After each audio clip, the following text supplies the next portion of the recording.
This is Reza Shah-Kazemi reading the section entitled The Speaking Qur'an from the book Imam Ali, From Concise History to Timeless Mystery. I've been asked to read this section, which I'll sort of edit as I go through. It's not going to be a smooth professional reading at all. This is something that Saqib Safdar has asked me to do for his Hikmah website, and I'm happy to do that.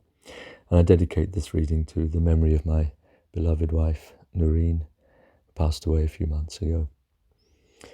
And also I dedicate the reading to Joya Mantekatsa, who more than anybody else has helped me to come to terms with my loss. The Speaking Qur'an. The Qur'an consists of a book inscribed between two covers. It speaks not with the tongue. It cannot do without an interpreter, tarjuman. That is a statement that I'm quoting from Imam Ali. Imam Ali was the interpreter of the Qur'an par excellence for his generation, following the death of the Prophet. He claimed that not one verse has been revealed of which I know not where it was revealed, what it concerns, and what is its subject matter. According to several narrations, he knew the circumstances of the revelation, asbab an-nuzul, and the inner meaning of every verse, all abrogating and abrogated ones, those of definite or of polyvalent meaning, those of general or particular applicability.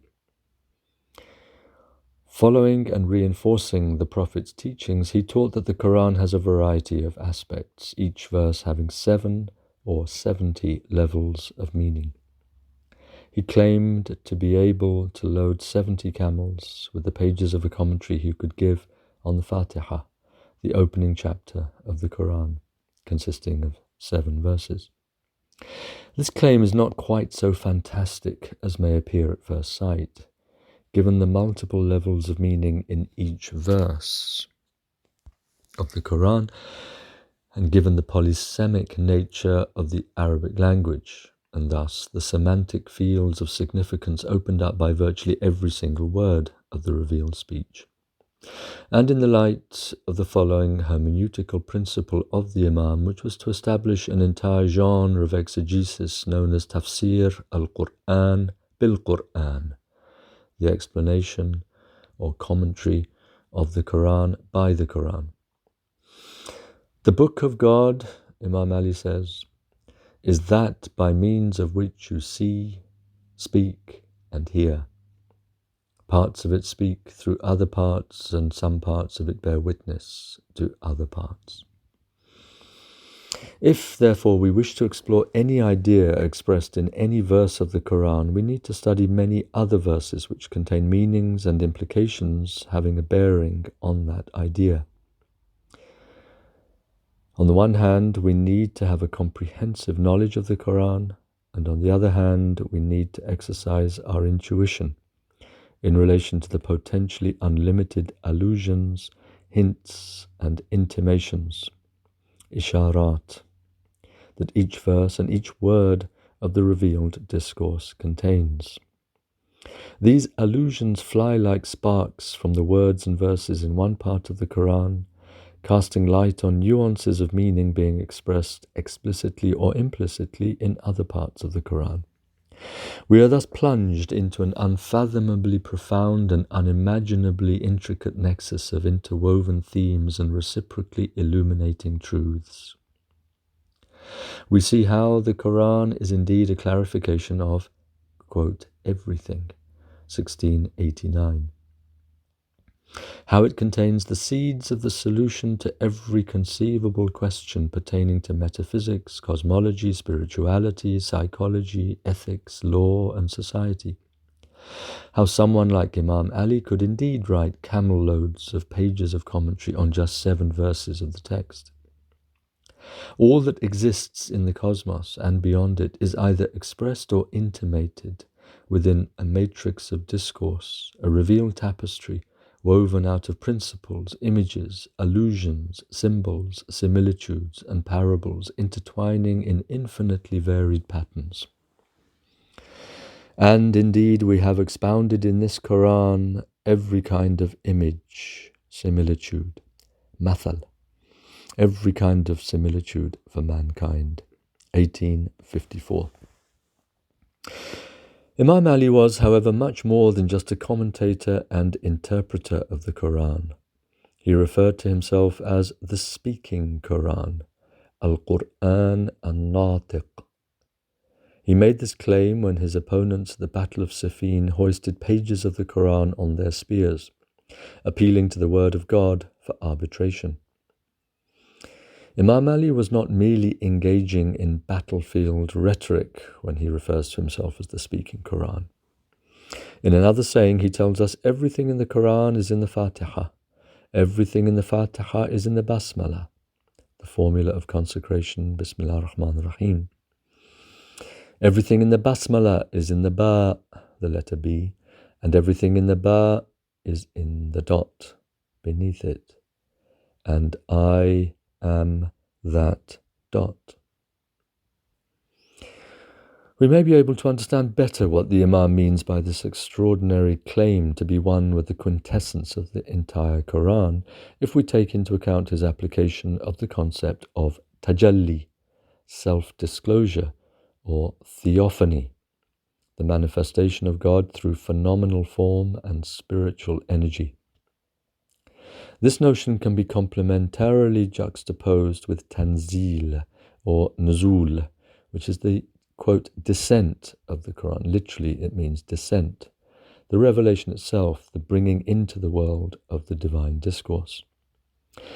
To refer to the Quran as a tajalli means that it is not simply the revelation of the message of God. Rather, it means that the Quran is, in and of itself, a theophanic self-disclosure, a manifestation of something of the very being of God, of the divine substance or energy, mediated by melodic sound and meaningful speech. The Imam says, God has theophanized himself to them, his creature, in his book. فَتَجَلَّ لَهُمْ. There's a mistake there. It should be tajalla, not tajjala. فَتَجَلَّ لَهُمْ فِي كِتَابِهِ. He also describes God as one who has theophanized himself, as al-mutajalli, manifested himself to his creatures by means of his creatures. So he is al-mutajalli li khalqihi bi khalqihi. The whole cosmos, in other words, manifests the divine to the creatures in a way analogous to the manifestation of God to his creatures through the Quran. Both the cosmos and the Quran are modes of theophany. The Quran can thus concretely be perceived and not just abstractly conceived as a sonoral and textual recapitulation of the entire cosmos, while for its part the cosmos can be seen as the Quran writ large. Just as Imam Ali indicated the correspondence between the Quran and the whole of creation, so the Prophet alluded to an equally mysterious correspondence between the Quran and the, quote, Imam. The Quran is incumbent upon you, the Prophet said, so take it as an Imam and a leader. This hadith can be read most profitably in the light of another, more famous one, in which the Prophet refers to his legacy as follows. Truly I am leaving behind amongst you the two weighty things, al-thaqalain, the Book of God and my family, my Ahl al-Bayt, my Itrati. They will not be parted from each other until they return to me at the paradisal pool. The pool of paradise, al-Hawd. Similarly, we have this saying of the Prophet, Ali is with the Qur'an and the Qur'an is with Ali. They will not separate from each other until they return to me at the pool of paradise. The spiritual substance of Ali is at one with that of the Qur'an, such that he could, without exaggeration, call himself a speaking Qur'an. However, according to Imam Ali, each and every human being, we should say, can be regarded in one sense as a divinely revealed book. For the human being made in the image of God is, properly speaking, a theophany. As we've seen, God makes himself manifest as al-mutajalli to his creatures by means of his creatures. So each human being is a microcosm, a small world, by means of which God reveals himself. This idea is marvelously expressed in one of Imam Ali's most famous couplets. Although you see yourself as an insignificant speck, within you the entire universe is encapsulated. You are thus yourself the meaningful book, whose letters make manifest that which is concealed. Diwan 72. Imam Ali gives us another clue to his own nature and to the transformative impact of the Qur'an, what one might call its realizational power, in the following saying. He describes the recitation of the Qur'an as a process of infusing the quality of prophethood into the soul. For one who recites the Qur'an, he says, it is as if prophethood is being woven into his very being. فَكَأَنَّمَا أُدْرِجَتْ النُّبُوَّةُ بَيْنَ جَنْبَيْهِ. Except that he cannot be the recipient of the revelation, i.e., he cannot be regarded as a prophet in the strict sense. End of quote. The one who recites the Qur'an with his heart and not just with his tongue is thereby opening himself up to the theurgic power of the revealed speech fulgurating with the divine presence. It is as if he were being inwardly transformed into a prophetic being. But only one who receives the revelation directly and immediately from God is a prophet in the full sense. All of those who receive the revelation as mediated by the prophet cannot therefore be qualified as prophets themselves. Hence the phrase كَأَنَّمَا, as if. This phrase comes again in a saying attributed to the prophet. For one who recites a third of the Qur'an, it is as if he were given a third of prophethood. He who recites 2/3 of the Qur'an, it is as if he were given 2/3 of prophethood. And he who recites the whole of the Qur'an, it is as if he were given the whole of prophethood. Recitation of the revealed discourse is akin to imbibing from the celestial fountain whence the revelation flows, and being inwardly transformed by this wine of divine speech into the wine itself. As the great German mystic Meister Eckhart died 1328, as Meister Eckhart says in a different religious context, but with a metaphysical logic that applies whatever be the religious context. The bodily food we take is changed into us, but the spiritual food we receive changes us into itself. Meister Eckhart 150. This spiritual transformation is wonderfully expressed by Imam Ali in the following esoteric saying. Truly, God has a drink for his friends. When they drink it, they are intoxicated. And when they are intoxicated, they are enraptured. And when they are enraptured, they are blessed. And when they are blessed, they dissolve. And when they dissolve, they are free. And when they are free, they devote themselves purely. And when they devote themselves purely, they seek. One might say they seek truly. And when they seek, they find. Wajadu. And when they find, they arrive. Wasalu. And when they arrive, they are at one. Ittasalu. There is no difference between them and their beloved. The mystical union being referred to here is the ultimate mystery, which is ineffable and inexpressible. As for union with the Qur'an, this relates to the process of becoming one with the tajalli. Actually, I'll just go back to that statement and explain it. The mystical union being referred to here is the ultimate mystery, which is ineffable and inexpressible. What I'm trying to get at there is that the experience itself is ineffable. So existentially speaking, it's of an ineffable nature. And as regards the attempt to describe it, it's inexpressible. So it's existentially ineffable, or let's say ontologically ineffable, and rationally, logically, linguistically inexpressible. As for union with the Qur'an, this relates to the process of becoming one with the tajalli, the theophanic self-manifestation, and not just self-disclosure of the divine reality. Rumi helps us to understand what this can mean. About the meaning of the Qur'an,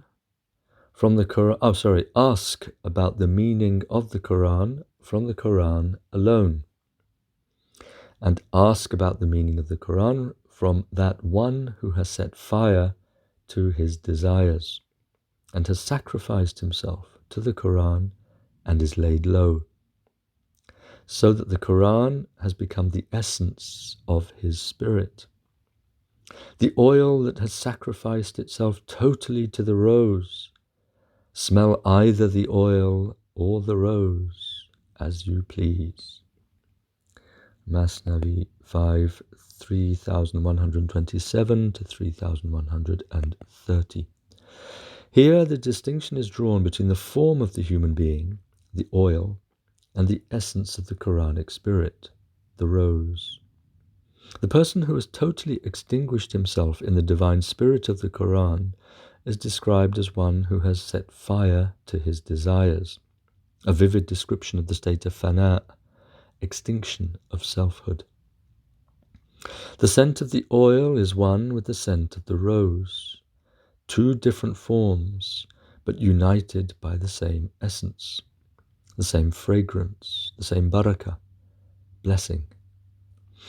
In one of the poems from his diwan, Rumi pleads with us to enter into this state and become one with the Qur'an.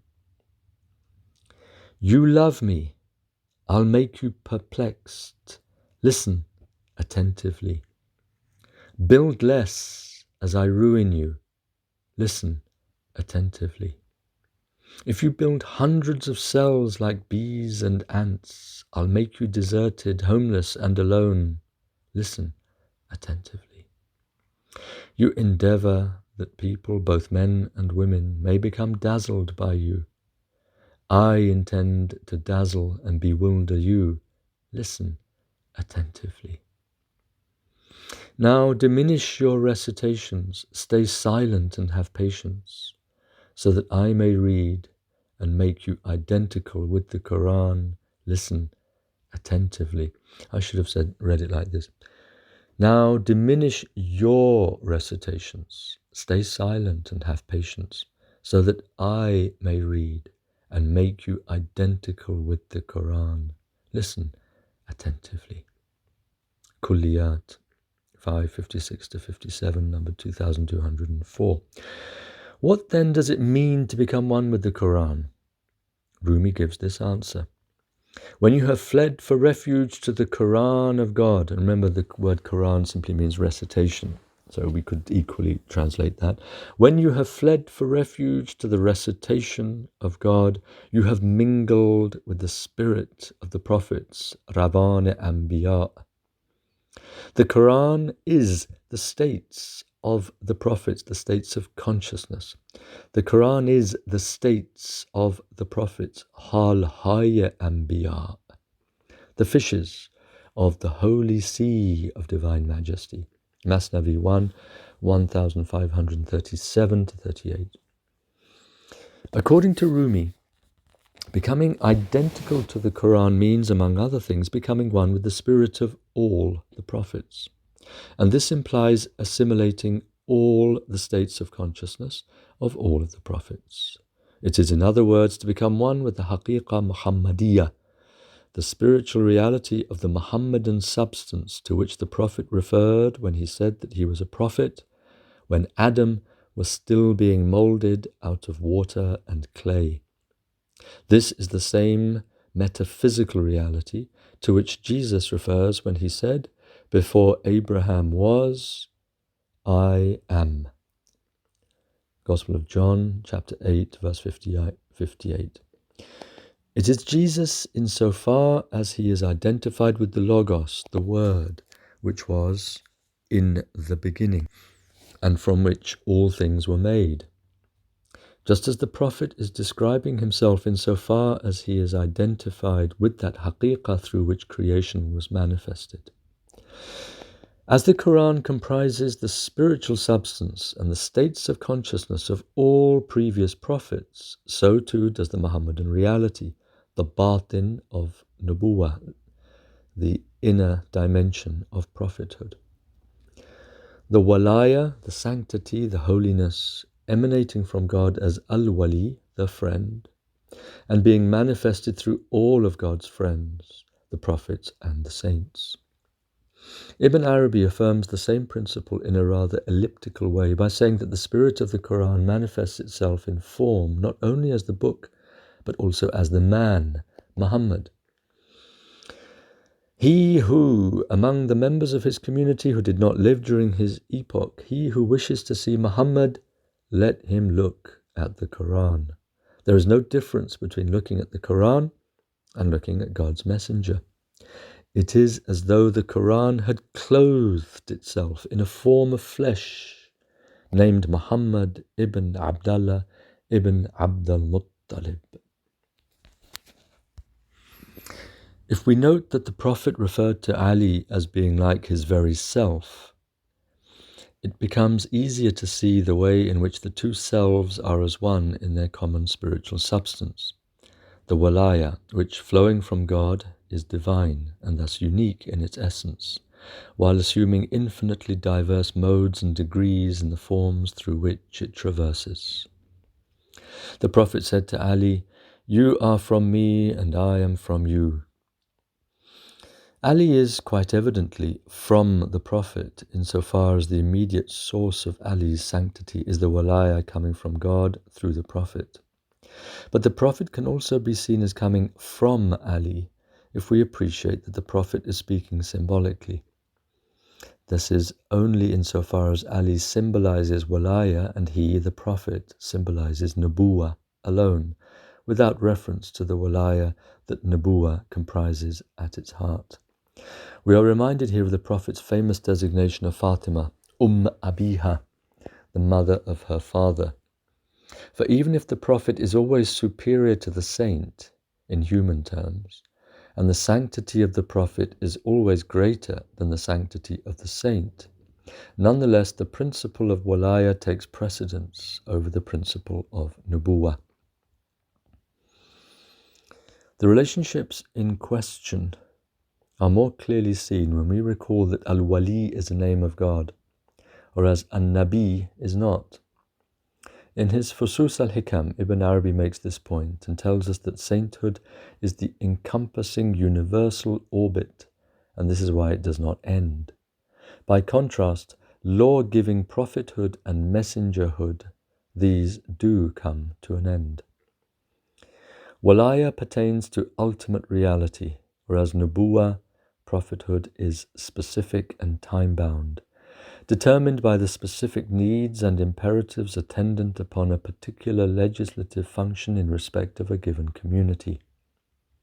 The knowledge which defines the Prophet's message as prophet is determined by the needs of his community. However, when a prophet expresses realities that fall outside the domain of the specific revealed law, the Sharia, with which he is sent, he does so in his capacity as, quote, a saint and a knower. So, according to Ibn Arabi, his station as being a knower is more complete and more perfect than his station as a law-giving prophet. Therefore, what is meant by the claim that the saint is superior to the prophet is that this is so within a single individual, according to Ibn Arabi. The prophet's consciousness as a saint is superior to his consciousness as a prophet. This teaching comes through with particular clarity in the story of Al-Khidr and Moses in the Surah Al-Kahf, the cave, Surah number 18, to which we will be turning shortly. In the light of these considerations, we may understand more deeply the meaning of the statement by Ibn Arabi cited above, that Ali is, quote, the Imam of the world and the secret of all the prophets. Imam al-Alam wa Sirr al-Anbiya. And we might better understand Rumi's reference to Imam Ali as, quote, the pride of every prophet and every saint. All of the prophets take pride in Ali because he outwardly manifests the station of sanctity, which at once transcends the station of their own prophethood and defines the quintessence of their own inward reality.